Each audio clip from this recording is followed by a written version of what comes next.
चलिए आज हम एक्सरसाइज 9.3 का सवाल नंबर 13वां लगाते हैं। इसमें क्या दिया गया है हमें, ए बी सी डी एक समलंब है। ये जो आकृति में दिखाया गया है चतुर्भुज ए बी सी डी एक समलंब है, जिसमें ए बी समांतर है डी सी के। ए बी भुजा समांतर है डी सी के। ए सी के समांतर, इस विकर्ण ए सी के समांतर एक रेखा खींची गई है, जो कि क्या है ए बी को, जो ये जो समांतर रेखा खींची गई है वो क्या है ए बी को एक्स पर और बी सी को वाई पर काटता है या प्रतिच्छेदित करता है। तो हमें सिद्ध करना है कि area of A D X बराबर होगा area of A C Y के। तो यह हमें सिद्ध करना है। तो चलिए हम सिद्ध करना शुरू करते हैं। इसमें हमें क्या दिया गया है,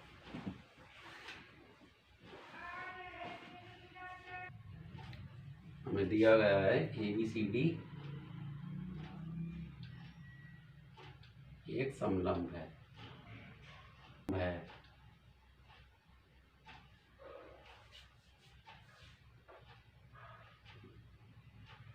और इसमें क्या है, ए बी समांतर है बी सी के। और देखिए अगर हम ए सी के समांतर एक रेखा खींचेंगे, ए सी के समांतर हमने रेखा खींची है, तो वो क्या है ए बी को एक्स पर और बी सी को वाई पर काटती है। तो ये भी रेखा क्या होगी, ये हमारी रेखा होगी ए सी के समांतर होगी। तो ये भी क्या है एक प्रकार से सवाल में दिया गया है, ए सी समांतर होगा एक्स वाई के। और हमें सिद्ध क्या करना है वो भी लिख लेते हैं। सिद्ध करना है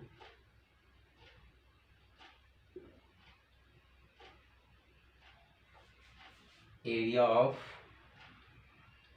ए डी एक्स बराबर होगा area of A C Y के। तो ये हमें सिद्ध करना है।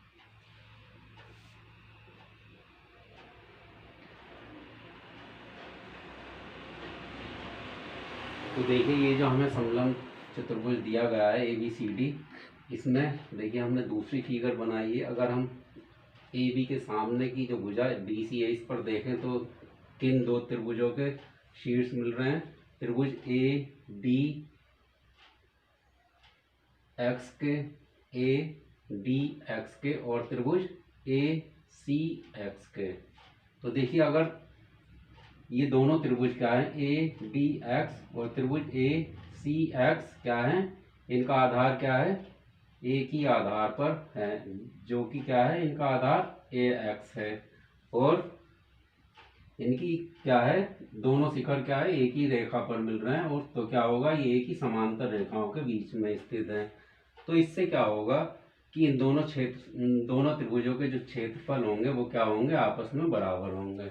तो यहाँ पर हम लिखेंगे त्रिभुज ए डी एक्स तथा त्रिभुज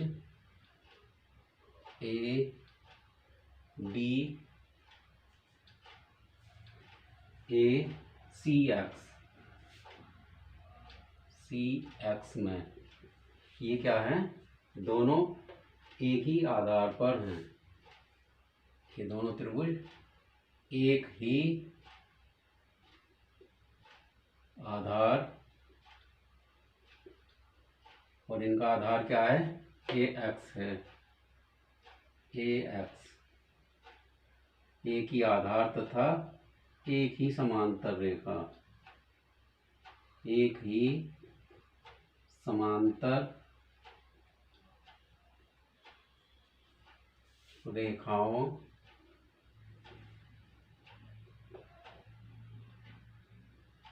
तो इनके जब शीर्ष एक ही रेखा पर स्थित है तो और वो रेखा क्या है इनका आधार के समांतर दी गई है, तो वो क्या हो जाएंगे एक ही समांतर रेखाओं के बीच में स्थित है। इनका हम नाम लिखेंगे ए एक्स और क्या है डी सी।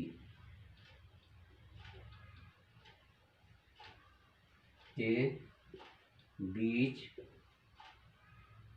स्थित हैं। तो इससे क्या होगा, इन दोनों के जो त्रिभुजों के जो क्षेत्रफल होंगे वो क्या होंगे, एक दूसरे के बराबर होंगे। तो हम क्या लिखेंगे, area of A D X बराबर होगा area of A C X के। तो इसे हम समीकरण 1 बनाएंगे। अब देखिए हमने दूसरी आकृति बना रखी है। इसमें अगर हम देखें तो हमें दो त्रिभुज मिलते हैं, त्रिभुज ए सी एक्स और त्रिभुज ए वाई एक्स। ये दोनों त्रिभुज भी क्या हैं, एक ही आधार, इनका आधार क्या है, ए सी, इसी पर स्थित है, ए सी पर स्थित है। और इसके सामने की जो रेखा है वो एक्स वाई, और इसी पर इन दोनों त्रिभुजों के क्या हैं, शिखर हैं। तो क्या हो जाएगा, ये दोनों त्रिभुज क्या हो जाएंगे, एक ही आधार और एक ही समांतर रेखाओं के बीच में स्थित हैं। तो इससे क्या होगा, ये दोनों त्रिभुजों का जो क्षेत्रफल होगा वो भी आपस में बराबर होगा। तो यहाँ पर हम क्या लिखेंगे, त्रिभुज ए सी एक्स तथा त्रिभुज ए बाई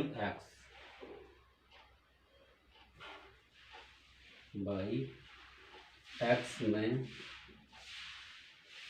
ये क्या है, दोनों त्रिभुज एक ही आधार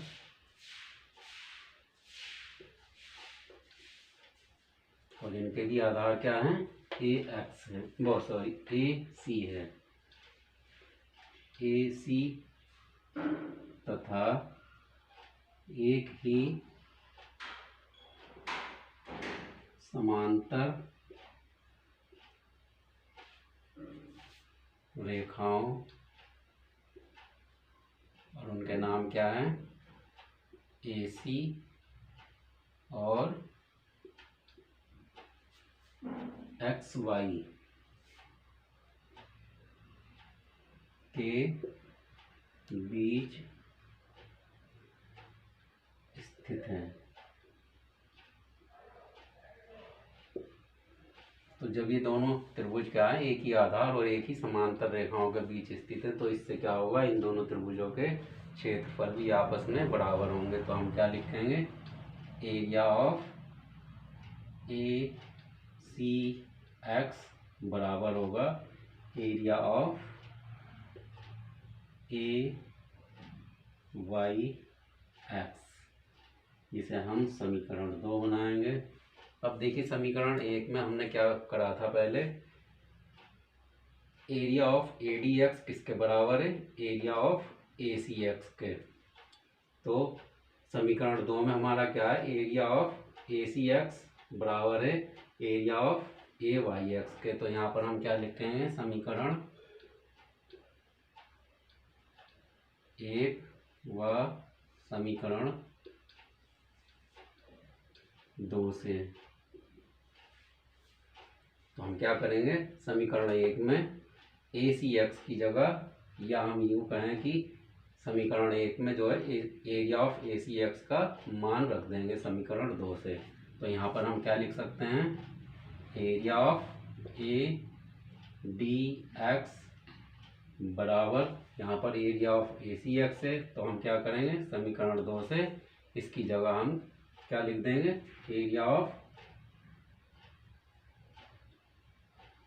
ए वाई एक्स।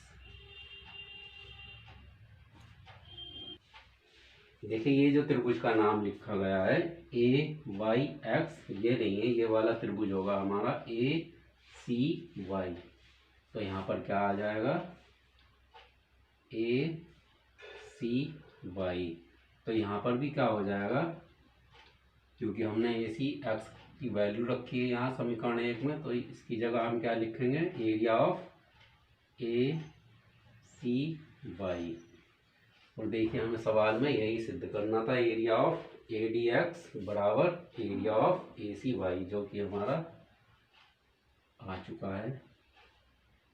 और ये सिद्ध हो गया। चलिए अपना अगला सवाल देखते हैं। इसमें क्या कहा गया है, ए पी समांतर है बी क्यू के, बी क्यू समांतर है सी आर के। यानी कि ये ए पी रेखा, बी क्यू रेखा और सी आर रेखा क्या है, आपस में समांतर हैं। सिद्ध कीजिए कि area of A Q C और बराबर होगा area of P V R के।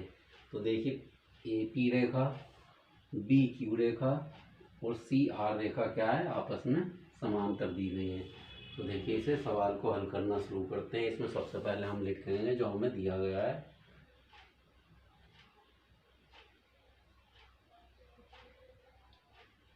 दिया है ए पी समांतर है बी क्यू के और बी क्यू समांतर है सी आर के। तो जब ये तीनों रेखाएं आपस में समांतर हैं तो इसका क्या मतलब हुआ, ये जो हमारी पूरी आकृति है ए सी आर पी, ये क्या एक समलंब है। तो अगर हम ए बी क्यू पी आकृति को देखेंगे तो ये भी क्या हो जाएगी, एक समलंब ही आकृति हो जाएगी। और इसी प्रकार क्या होगा, ये जो आकृति हमारी बन रही है बी क्यू आर सी, ये भी क्या हो जाएगी, ये भी एक समलंब हो जाएगी। तो ये दोनों आकृतियां क्या है, अलग अलग समलंब भी हो जाएंगी। तो यहाँ पर हम लिखेंगे जो हमें दिया, सिद्ध करना है।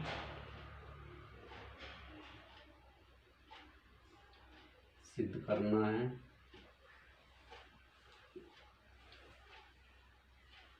हमें सिद्ध करना है area of A Q C बराबर area of P B R के। तो इसे हम सिद्ध करना शुरू करते हैं। तो देखिए हमें सिद्ध करना है area of A Q C के और area of P B R के, इन्हें दोनों को बराबर सिद्ध करना है, इन दोनों क्षेत्रफलों को। तो देखिए अगर हम पहली आकृति को देखें, आकृति ए बी क्यू पी, तो ये भी क्या है, एक समलंब चतुर्भुज की आकृति बन रही है हमारी। और इसमें क्या है, त्रिभुज ए बी क्यू, ये वाला त्रिभुज ए बी क्यू और त्रिभुज पी बी क्यू, ये पी बी क्यू, ये दोनों त्रिभुज क्या हैं, एक ही आधार, आधार क्या है इनका, बी क्यू। दोनों त्रिभुजों का के लिए जो आधार है वो क्या है, बी क्यू है, इस पर स्थित है। और ये क्या है, इनके दोनों के शीर्ष कहाँ पर मिल रहे हैं, रेखा ए पी पर, जो कि क्या है, समलंब चतुर्भुज की एक भुजा है और वो क्या होती है, दोनों आपस में समांतर होती है। तो यहाँ पर हम लिखेंगे त्रिभुज ए बी क्यू तथा त्रिभुज पी बी क्यू में ये क्या है, दोनों एक ही आधार, एक ही आधार,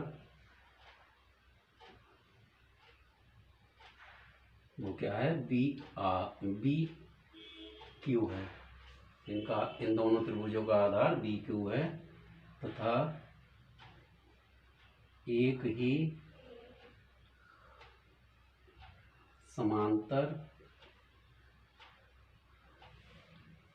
रेखाओं, उन दोनों रेखाओं के नाम लिखेंगे हम, बी क्यू और ए पी के बीच में स्थित है।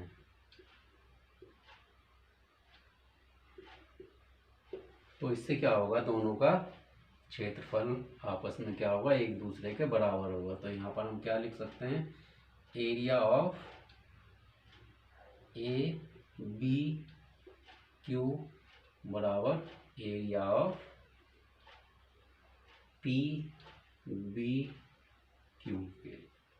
इससे हम क्या करेंगे, समीकरण एक बनाएंगे और अपनी जो दूसरी आकृति बन रही है इसकी बी क्यू आर सी, इसमें देखेंगे, इसमें हमें क्या मिलता है, जो हमारा त्रिभुज बन रहा है, त्रिभुज बी आर क्यू और त्रिभुज बी क्यू सी, ये क्या है, एक ही आधार पर स्थित है, एक ही आधार पर। और अगर हम इन दोनों त्रिभुजों के शीर्ष देखें, शीर्ष आर और शीर्ष सी क्या है, इसके समांतर रेखा सी आर के ऊपर स्थित है। और क्या है, ये एक समलंब चतुर्भुज की समांतर रेखा है। तो यहाँ पर हम क्या लिखेंगे, त्रिभुज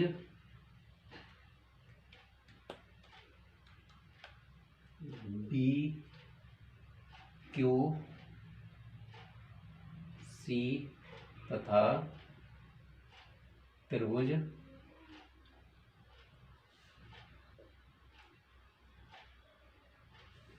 बी क्यू सी और बी क्यू आर में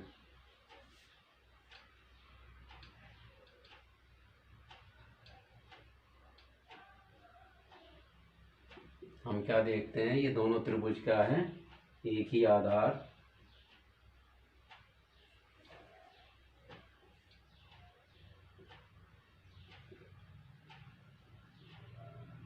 बी आर पर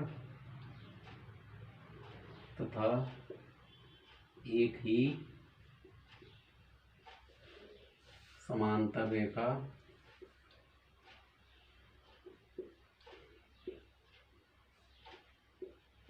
रेखाओं, और उसका नाम क्या है, बी क्यू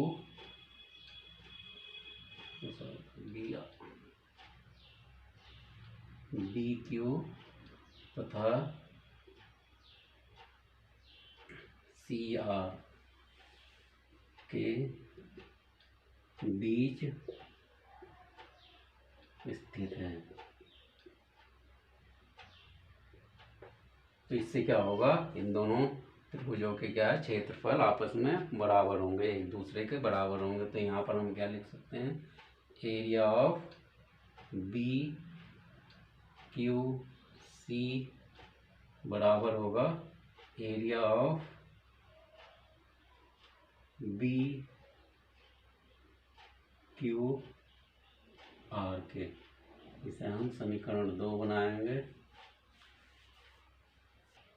तो देखिए अब हम क्या करेंगे, समीकरण 1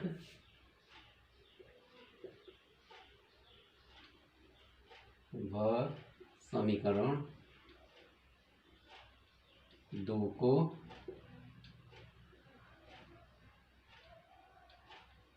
जोड़ने पर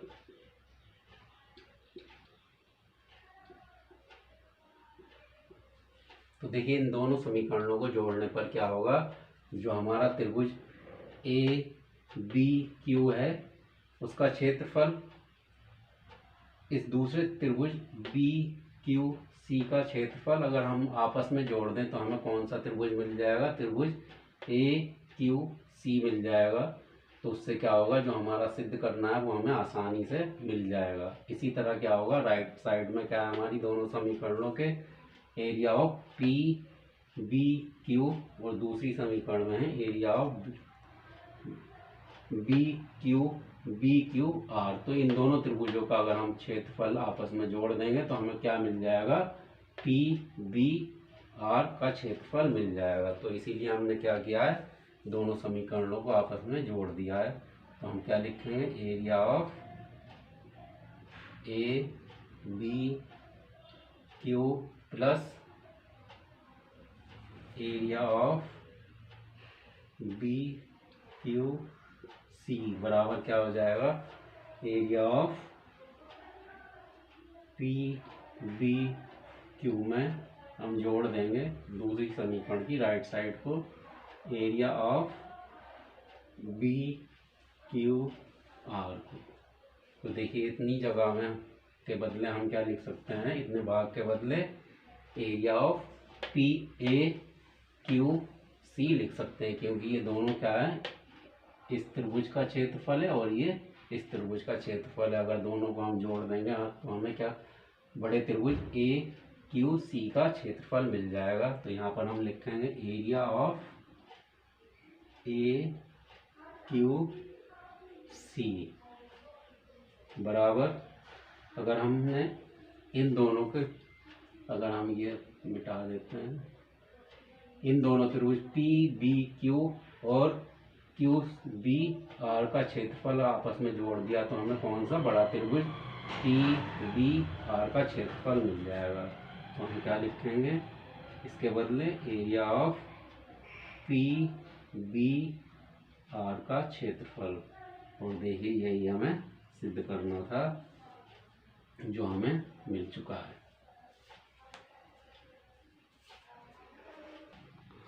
तो इस वीडियो में इतना ही, अगली वीडियो में हम इसके अगला सवाल लगाएंगे। धन्यवाद।